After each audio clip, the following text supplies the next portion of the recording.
कौन है?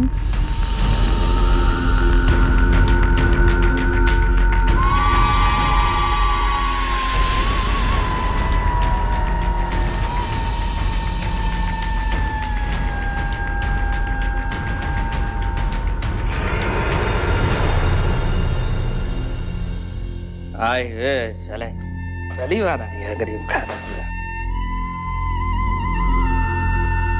आज ऐसे आंखें फाड़ फाड़ के देख रही हैं। मेहमान है हमारे। चलिए। कौन है डार्लिंग? भाई फैमिली। चले अलमारी खोल, 500 रुपया निकाल लो, मैडम जी के हाथ में दे।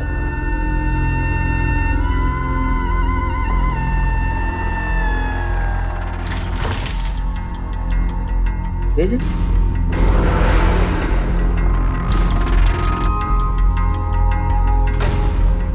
क्या बात है? Thank you darling. तो दांत काहे दिखा रही? उठिए।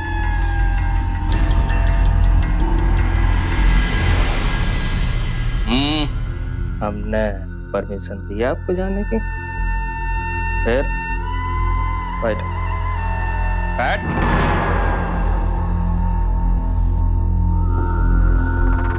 चलिए, आज की क्लास तो हो गई पूरी। आप सोते हैं। करीबन 2 साल पहले रूपा की शादी डॉक्टर सिन्हा से हुई थी, जो कि एक सरकारी हेल्थ सेंटर में सीनियर डॉक्टर थे। मगर क्या वजह थी कि महज 2 साल के अंदर ही इस रिश्ते में इतनी कड़वाहट आ गई? क्यों रूपा ये सब कुछ चुपचाप सह रही थी? क्या वजह थी उसका पति उसके साथ इस तरह पेश आ रहा था? क्यों संजय रूपा के आत्मसम्मान और भावनाओं का यूं मखौल उड़ा रहा था? आइए रूपा की जिंदगी को थोड़ा करीब से जानकर तलाशते हैं इन सवालों का जवाब।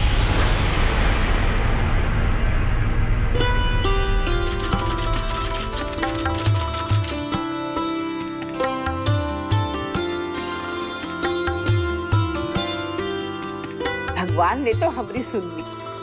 जैसी सुंदर बहू चाहते थे ना, वैसी ही मिली है हमें। हाँ, अब बेटा तुम भी हमारी एक बात सुन लो। शादी के बाद हमें एक सुंदर सा पोता दे देना। हाँ करोगी ना हमारी ये इच्छा पूरी? हाँ हाँ जरूर बहन जी।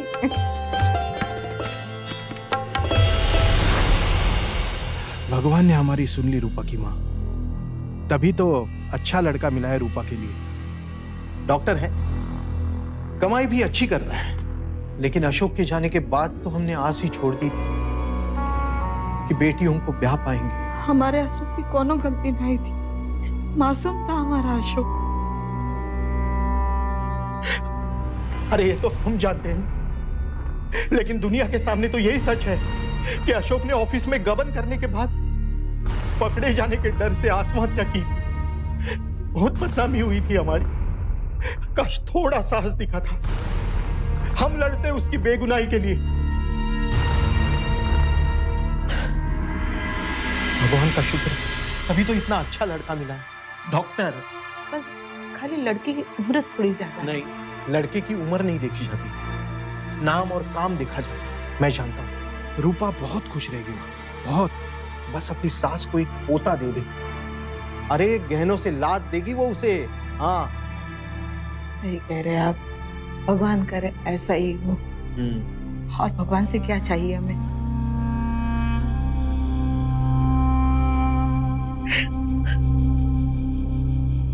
भाभी अब तक सोई नहीं आप? तुम भी कहाँ सोई हो? ऐसा होता है, जैसे जैसे शादी पास आती है नींद चली जाती है। काश आज तुम्हारे भैया जिंदा होते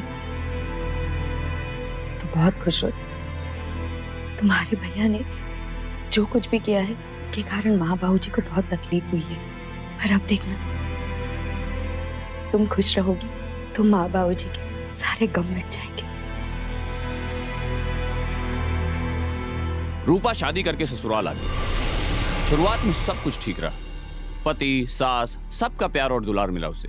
लेकिन बहुत जल्द रूपा की जिंदगी में एक तूफान आने वाला था।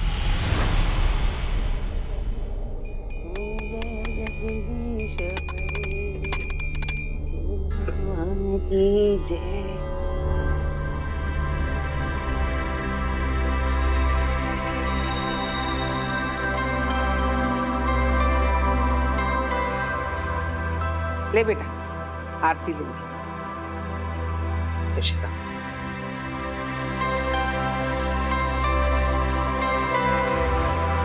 खुश रहो, खुश रहो। हाँ जी, चाय रख दी है आपकी। अरे बहू, कहाँ जा रही हो? दिन भर काम काम काम। अरे करीब भी हमारे साथ भी तो बैठकर चाय पिया करो। हाँ, बहुत हो गई अकेले अकेले चाय पीना। हाँ, हमें रख के आते हैं। माँ जी, हम रख देते हैं।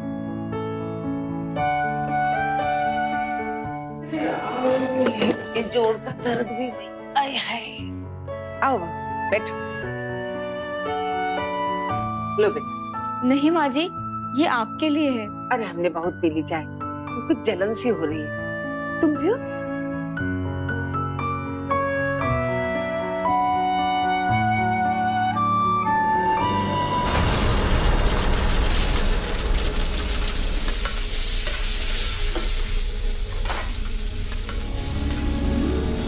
क्या बात है बहू, ये क्या देख रहे हैं हम? चेहरा इतना पीला पड़ा हुआ है। उल्टी करने का मन करता है का? नहीं माँ जी, हम बिल्कुल ठीक है। तुम समझ रही हो ना हम क्या पूछना चाह रहे हैं? अरे पेट से होगा, दिन ठहर गए।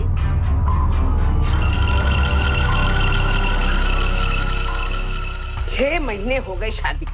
अरे इतने दिनों में तो एक बंजर जमीन पर भी फूल खिल जाते हैं। तुम हो, तुम्हारी गोद भरने का नाम ही नहीं लेती। देखा नहीं।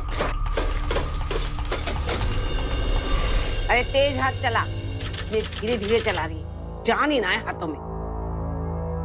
अरे क्या बात है बबुआ, आज इतनी देरी से? क्या बताएं अम्मा, एक डिलीवरी में फंस गए थे। एक औरत के 2 साल में 3 बच्चा। भगवान की लीला भी अपरंपार है। किसी किसी को 2 साल में 3 दे देता है, और कहीं 1 साल में भी बीज नहीं पनपता। बहू, हमका एक बात तो बताओ, कहीं बच्चा ना होने की कोनो गोली तो नहीं खा रही ना तुम? नहीं अम्मा जी। अरे तो का दरोगा जी रोक देते हैं तुम्हारे बच्चे, या फिर हमारे बबुआ में कोई कमी है? अरे आज तक माँ काहे ना बनी? अम्मा जी, हम कसम खाते हैं, हमने कोई गोली नहीं ली है। गोली नहीं खाई, बच्चा भी नहीं होता। चक्कर ही समझ में नहीं आ रहा।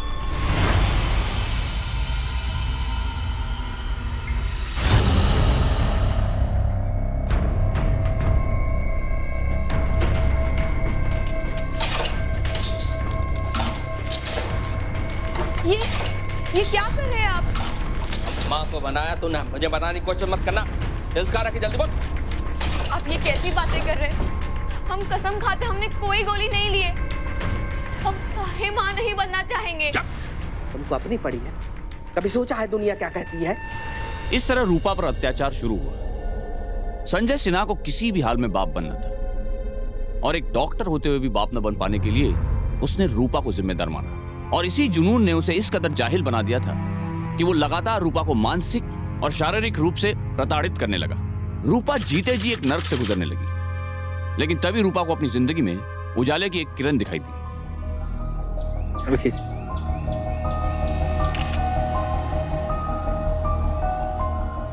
सॉरी, वो हमने देखा नहीं।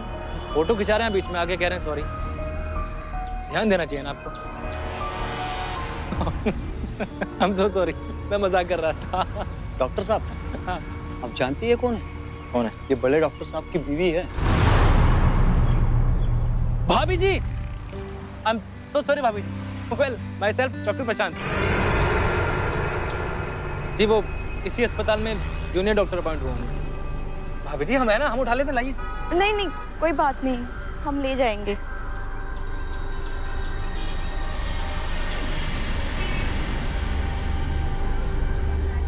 फोटो खींच। कुछ दिनों में ही रूपा और प्रशांत के बीच एक अच्छी दोस्ती हो गई। प्रशांत एक हंसमुख और नेक दिल का लड़का था, जिसके खुद के चेहरे पर तो मुस्कान रहती ही थी, साथ ही औरों के चेहरे पर भी वो मुस्कान ले आता था। ऐसे में रूपा के जख्मों पर उसकी मुस्कान मरहम का काम करने लगी। लाइए लाइए लाइए लाइए। अरे आप लाइए, अरे आप लाइए।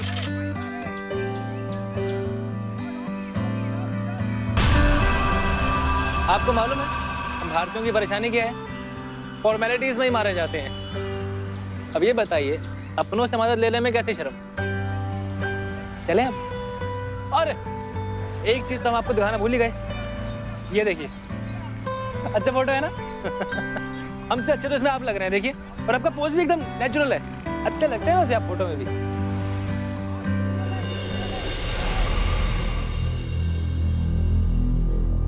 बहुत पेशेंट आते हैं इधर। थक जा, पकड़। और बता, शादी बनाने की नहीं बनाया तू? नहीं, अभी तक तो नहीं बना। अच्छा मत बनाइयो, वरना तो खुद पेशेंट बन जाएगा। सही कह रहे अच्छा है। अरे मामा रिश्ता देखे कि नहीं देखे गए? कहाँ गए हम, कितने बार कह लेकिन दिखे ही नहीं। अच्छा है, उनसे कहा हमारे लिए देख दे, बहुत जरूरत है जोरू का। हमारे लिए देखते हैं, आपके लिए क्या देखते? आप भी बड़े मजाक करते हैं। ये जरा ढंग का लग रहा है, इसको काट के देखते हैं।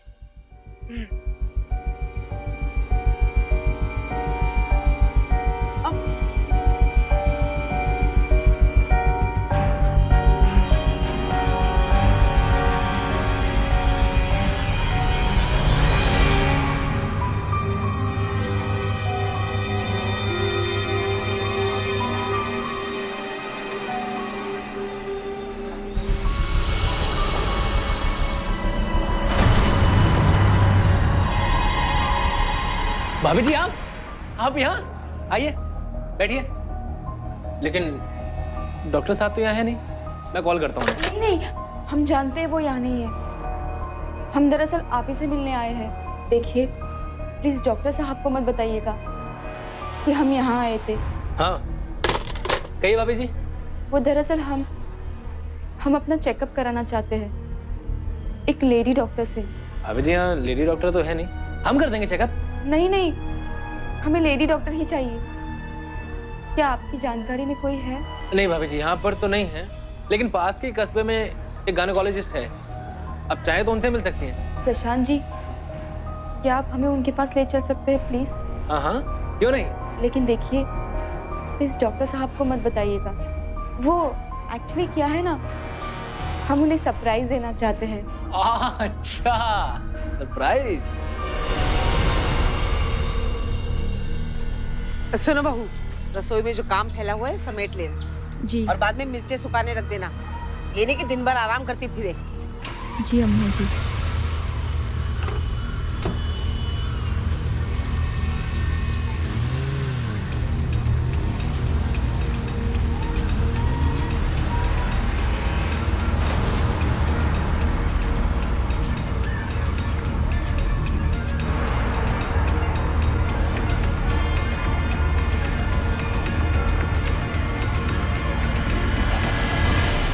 जी चले।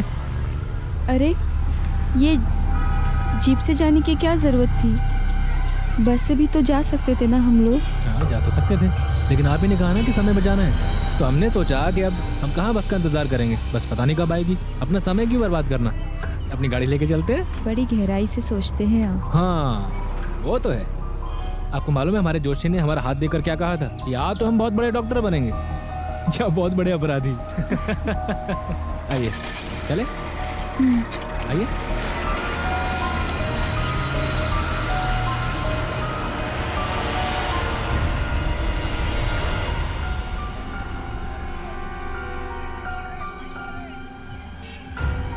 आ गई आप, ये लीजिए मूंगफली खाइए।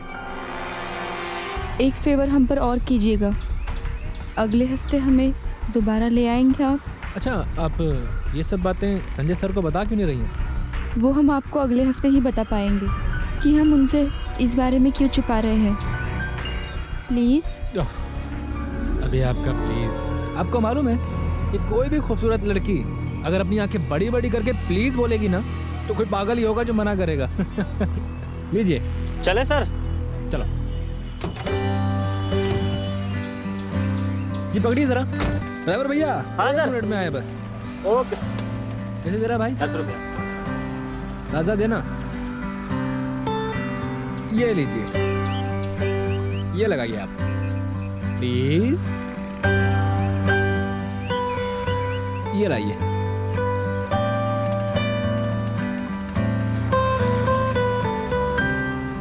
हाँ ये हुई ना बात। आपको मालूम है फूलों की जो असली खूबसूरती होती है ना, किसी लड़की के बालों पे लगने के बाद होती है। अच्छी लग रही हैं आप, आइए चलते हैं। चलो भैया।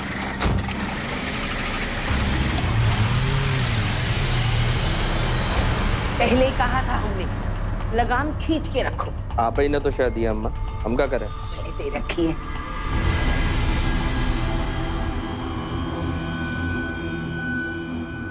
रुको बहू, कहाँ गई थी? वो माँ जी, हम बस वो कोने की दुकान तक गए थे। और क्या उम्मीद की जा सकती है तुमसे? हाँ, हम बाहर गए नहीं, लगी ये उजुल फुजुल खरीदने। अरे पैसे का पेड़ में उगते हैं। अभी अब खड़ी का हो, जाके हमरे लिए चाय बनाकर लेकर आओ। चीज खरीदने गई थी। रूपा अपने पति और सास से छिपकर एक गायनोकोलॉजिस्ट के पास गई। क्यों? क्या बात थी जो वो अपने पति और सास से छिपाना चाहती थी? डॉक्टर प्रशांत की मदद से वो पहली बार तो अपने छिपे हुए मकसद में कामयाब हो गई, लेकिन अब उसके सामने समस्या ये थी कि वो फिर से अगले हफ्ते कैसे गायनोकोलॉजिस्ट के पास पहुंचे। मगर वक्त मेहरबान था, उसे जल्दी ही एक और मौका मिला। क्या बात है भाभी जी, चेहरा बड़ा खिला खिला लग रहा है आपका। Good news? अच्छा अच्छा। ए ड्राइवर भाई साहब। हाँ सर। जल्दी चलिए। आइए। एक मिनट भैया, ये वाला कचरा देना। चलिए। चलो भाई साहब।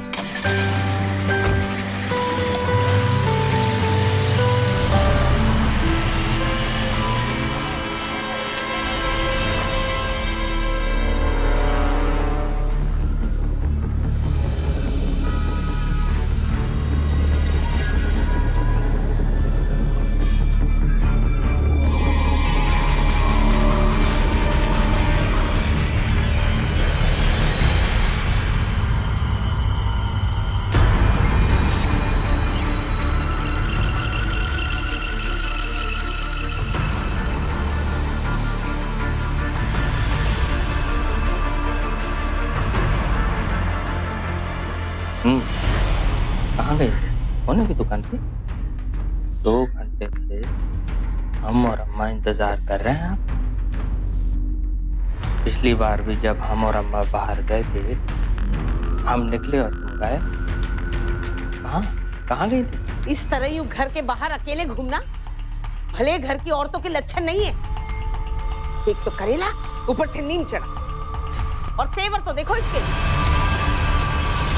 ये रिपोर्ट देखिए, कोनो कमी नहीं है हम में। माँ बन सकते हैं हम।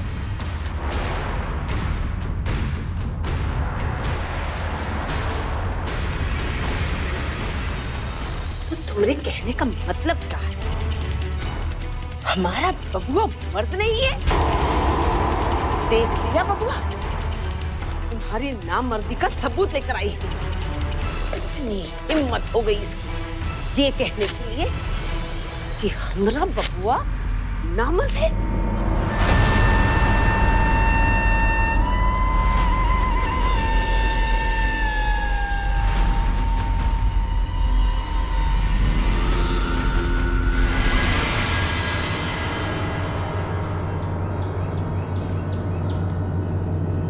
जयराम जी के साहब, आज बहुत देर कर दिया आपने। वैसे प्रशांत जी भी लेट आए, भाभी जी के साथ कहीं बाहर गए थे ना। 10 दिन पहले भी ऐसे ही हुआ।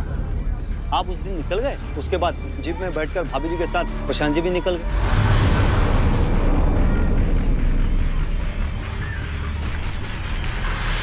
चलिए, आप ठीक नहीं कर रहे। सरकारी अफसर हैं हम भी। चुप!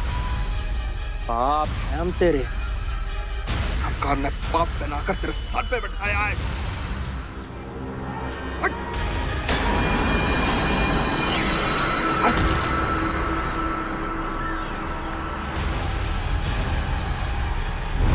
अम्मा, अम्मा, अरे अम्मा! क्या बात है बबुआ, क्यों चिल्ला रहे हो?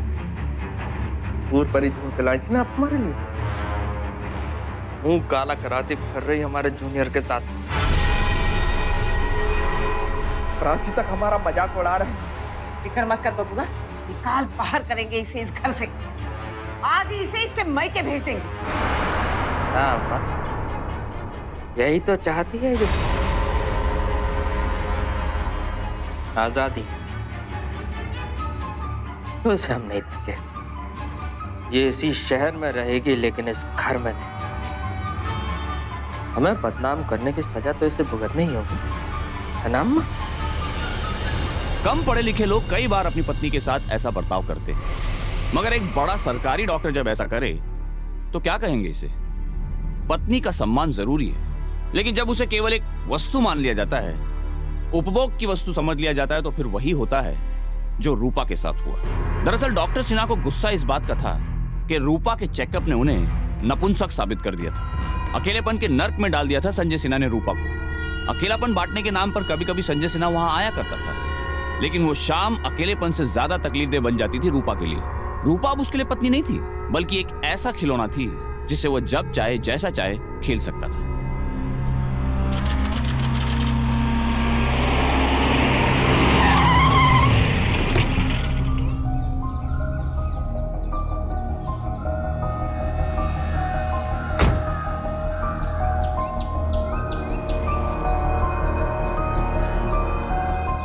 आप यहाँ क्यों आए हैं? आपको यहाँ नहीं आना चाहिए था। हम आपको लेने आए हैं, आपको इस नरक से आजाद कराने आए हैं। मालूम पड़ा हमें और संजय सिन्हा आपके साथ क्या क्या कर रहा है। आप हमारे साथ पटना चलिए, आइए। क्या कर रहे हैं आप? हम एक ब्याता औरत हैं, इस तरह से कैसे हम किसी के साथ भाग सकते हैं? ब्याता औरत? और क्या कर रहा है इस ब्याता औरत के साथ ब्याह करने वाला वो पति? अगर ब्याह का मतलब ये होता है ना, तो तोड़ दीजिए इस ब्याह को। हम आपको भगा कर नहीं लेके जा रहे हैं, आपको चलने के लिए नई जमीन दे रहे हैं। पटना में ले जाकर आपको जॉब दिलवाएंगे, एक खुशियों भरी जिंदगी देना चाह रहे हैं आपको। फैसला आपको करना है कि आपको क्या चाहिए, कि नरक वाली जिंदगी या खुशियों वाली जिंदगी।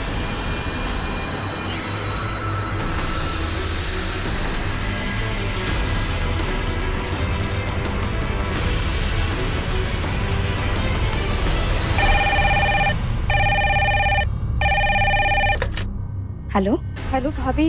रूपा, अरे कहाँ हो तुम? कितने दिनों बाद फोन किए हो? हम तो घबरा ही गए थे। सब ठीक तो है ना? हम बिल्कुल ठीक है। आप बताइए, अम्मा बाबूजी सब ठीक? सब ठीक है अम्मा बाबूजी, सब ठीक है। पर तुम्हारी आवाज से कुछ सही नहीं लग रहा है। सच बताओ, कुछ हुआ है क्या? नहीं नहीं, सब ठीक है भाभी। वो क्या है ना, थोड़ा जुकाम हो गया है ना हमें, बस इसलिए। अच्छा भाभी, अब हम रखते हैं, हाँ? बाद में बात करेंगे। नहीं नहीं, बाद में नहीं, तुम हमको अभी बताओ। कुछ तो गड़बड़ है, बाबूजी को बताना पड़ेगा।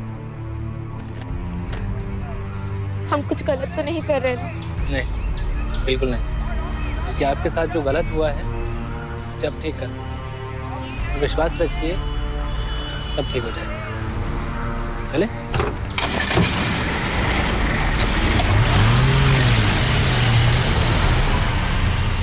क्या पता है हम आपको, और कैसे कैसे समझाएं कि हमें नहीं पता आपकी बेटी कहाँ है? हमारी बेटी? आपकी पत्नी भी है वो? नहीं है, बिल्कुल नहीं हमारी पत्नी। होती तो क्या वो किसी और के साथ भाग जाती?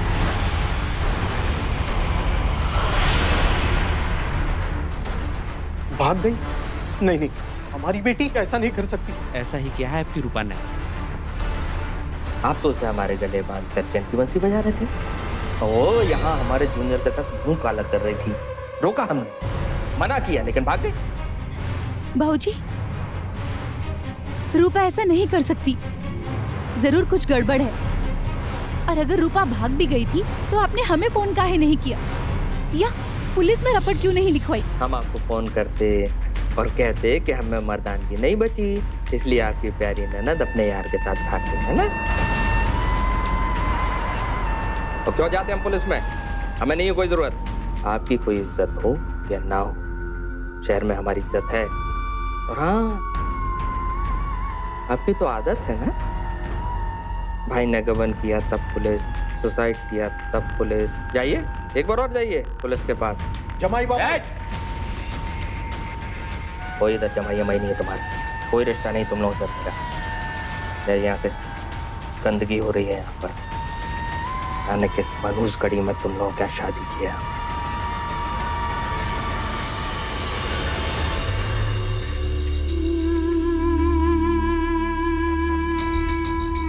चलिए बाबूजी, चलिए।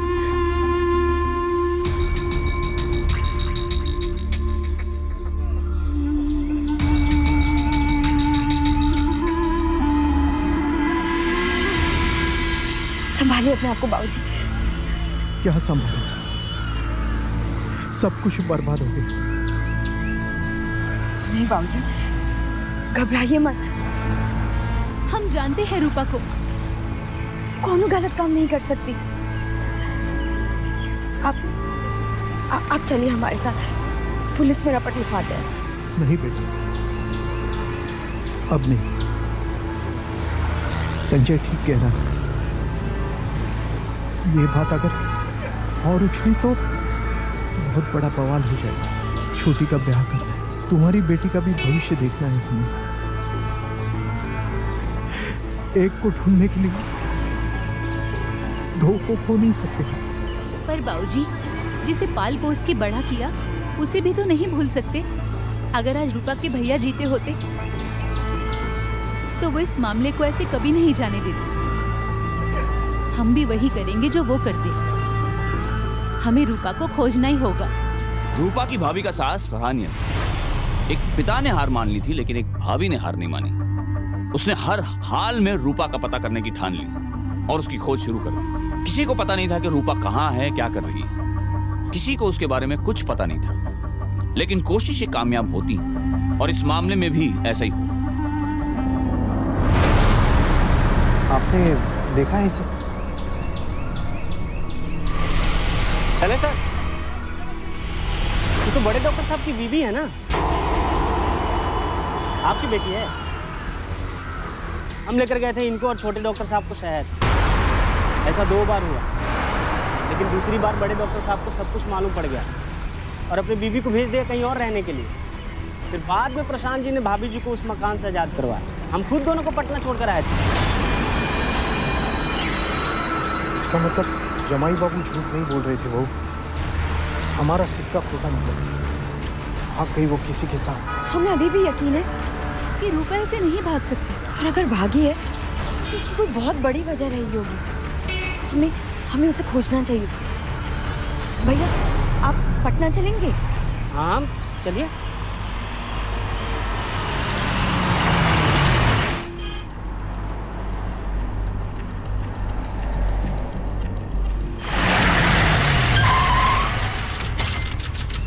बस यही छोड़ा था हमने। वो जो होटल दिख रहा है ना, उसी के अंदर गए थे। भीतर चलकर पता करें। चलो।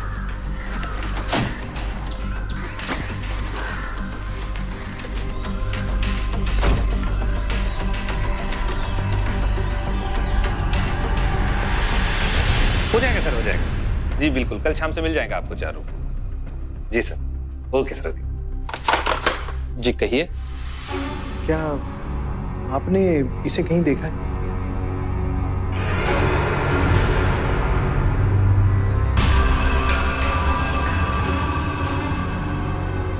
ये तो वही लड़की है ना जो घर से भागकर आई थी। जी। 1 मिनट। Hello, police station.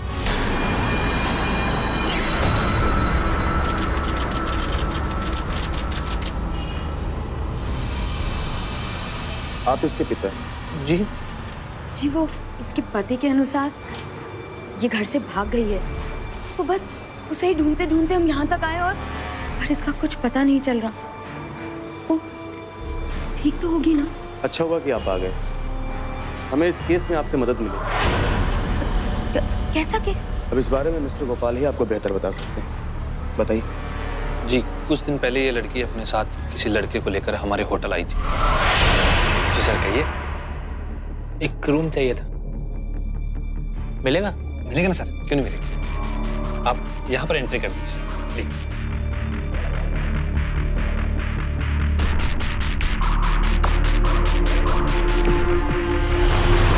जी अब आप तो जानते ही हैं रात में कोई काम तो होता नहीं है, तो उस रात मेरी भी आंख लग गई थी।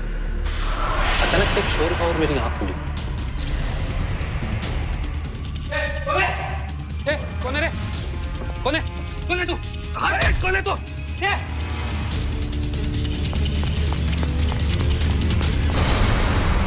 बस उस रात यही सब हुआ था।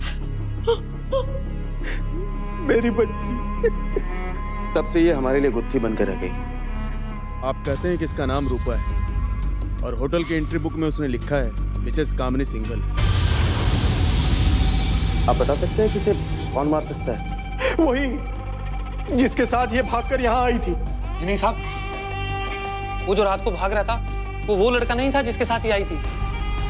वो तो कोई और था, मैंने खुद अपनी आंखों से देखा है।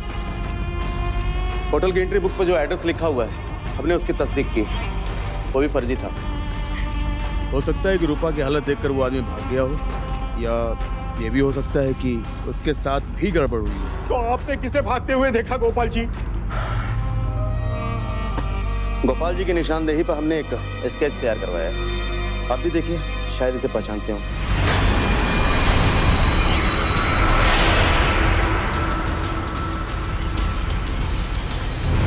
ये तो संजय है, हमारी बेटी का पति। रूपा प्रशांत के साथ उस नर्क से निकलकर एक नई जिंदगी शुरू करने का सपना लेकर पटना गई थी, लेकिन वहां उसे जिंदगी के बजाय मौत मिल गई। होटल के कमरे में मिली उसकी लाश एक पहेली बनकर पुलिस और उसके घर वालों को बेचैन कर रही थी। सवाल यह था कि किसने रूपा को मौत के घाट उतारा, डॉक्टर प्रशांत ने, जिसके साथ वो पटना आई थी, या फिर उसके पति संजय सिन्हा ने। शुरुआती जांच के नतीजे तो डॉक्टर सिन्हा को ही शक के घेरे में खड़ा कर रहे थे। कुछ नहीं किए, आप बेकार में एक शरीफ आदमी को परेशान कर रहे हैं सर। शरीफ आदमी की बीवी भाग जाए तो पुलिस कंप्लेंट करानी चाहिए। कराई आपने? नहीं ना। आपको होटल से भागते हुए देखने वाला चश्मदीद गवाह हमारे पास है। डॉक्टर साहब, अब 3-5 बंद कीजिए और साफ साफ बताइए क्यों मारा अपनी बीवी को और कहाँ है प्रशांत? सर, हम कसम खाते हैं, हमने अपनी बीवी को नहीं मारा, ना ही पता है कि प्रशांत कहाँ है। देखिए, अंतिम मौका दे रहे हैं आपको, सच बता दीजिए। सर, उस दिन हम घर पहुंचे तो देखा कि हमारी बीवी घर पे नहीं थी। रूपा, रूपा, संजय सिन्हा को छोड़ के भाग गई? तो कैसे छोड़ा? मैं गुस्से में था सर। मैंने हॉस्पिटल के वार्ड पर शत्रु से पूछा तो उसने मुझे एक ड्राइवर का पता दिया। ड्राइवर ने बताया कि आपकी बीवी प्रशांत जी के साथ कहाँ जाती थी। मैंने उसको पैसे दिए। मैं वहाँ उस जगह पहुँचा और जैसे ही गेस्ट हाउस के अंदर गया तो देखा कि वहाँ रिसेप्शन पर कोई सो रहा है। तो मैंने जल्दी में गेस्ट हाउस का एंट्री बुक निकाला। प्रशांत की हैंडराइटिंग देखकर समझ गया था कि वो लोग इसी गेस्ट हाउस में रुके हैं।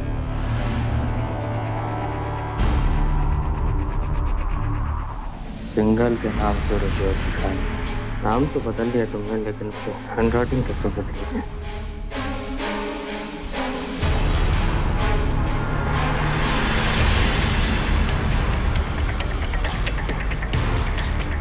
जैसे ही मैं उनके कमरे की ओर बढ़ा तो देखा कि रूबी पलंग पर पड़ी थी। मैंने उसकी नस देखी और समझ गया कि रूबी मर चुकी है।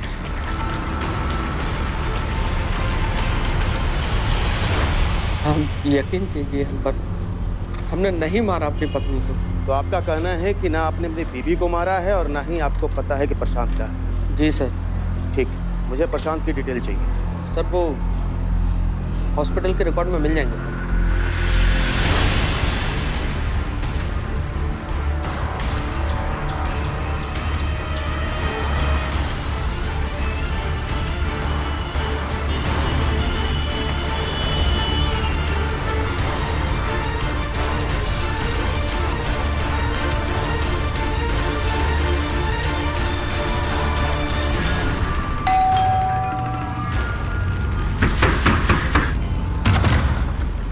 जी बताइए। प्रशांत है? प्रशांत कौन है शरद? अरे अरे अरे चल, लेके चल। क्या कर रहे? यही है साहब, इसने दिनेश सिंघल के नाम से एंट्री की थी रजिस्टर में। बताओ भाई, उस रात को क्या हुआ था, बताओ। किस रात की बात कर रहे हैं आप? हमें कुछ नहीं पता। और हमें हमारा वकील चाहिए। वकील चाहिए? अरे तुम डॉक्टर, तुमको पता है कि फॉरेंसिक रिपोर्ट आने के बाद तुम्हें सब कुछ सच सच बताना पड़ेगा। इससे जो चीज वो बाद में बताओगे उसको अभी बता दो। हमारा और अपना समय बचाओ ताकि यहाँ से अदालत तक का सफर तुम्हारा आसान हो सके। चलो बताओ। सब इस संजय सिन्हा की वजह से हुआ है। किसी का गलती है सब। ना ही अपनी बीवी को इतना टॉर्चर करते, ना ही इनकी बीवी हमारे साथ भागती। सरकारी अफसर हैं हम भी। बाप है हम तेरे।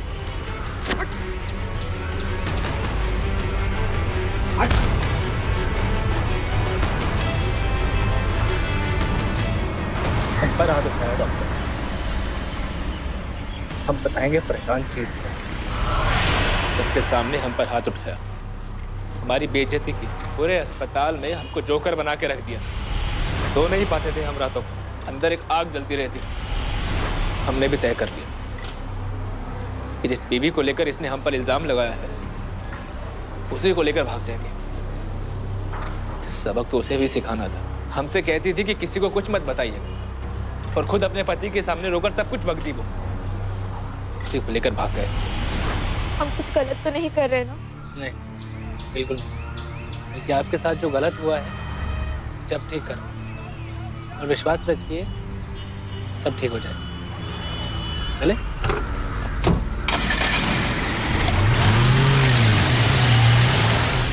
जी सर, कहिए। एक रूम चाहिए था, मिलेगा? मिलेगा ना सर, क्यों नहीं मिलेगा। आप यहाँ पर एंट्री कर दीजिए।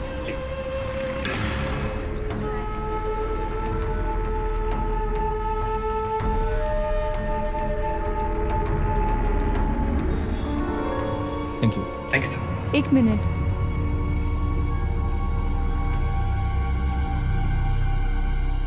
क्या है ये सब?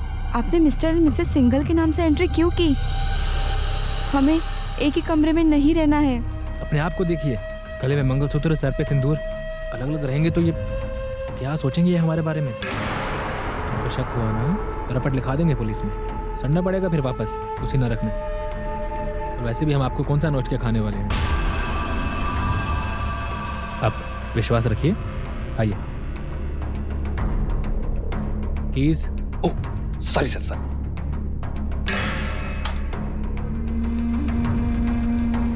चलिए सर।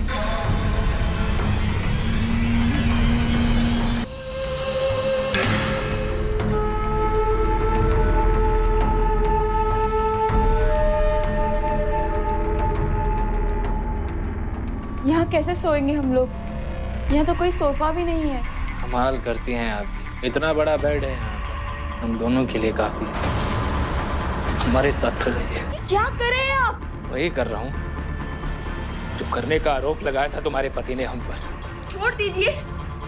हम यहाँ केवल इसलिए आए हैं क्योंकि आपने हमें नौकरी दिलाने का वादा किया है। बहुत इज्जत करते हैं हम आपकी। इज्जत थी, तुम्हारे पति ने हमारी सारी इज्जत खराब कर दी है। अब हम तुम्हारी इज्जत नहीं रहने देंगे। मार डाला मेरी बच्ची को। शांत हो जाइए, कानून को अपना काम करने दीजिए। लेके चलो इसको। छोड़ना नहीं से। संभालिए अपने आप को बाबूजी।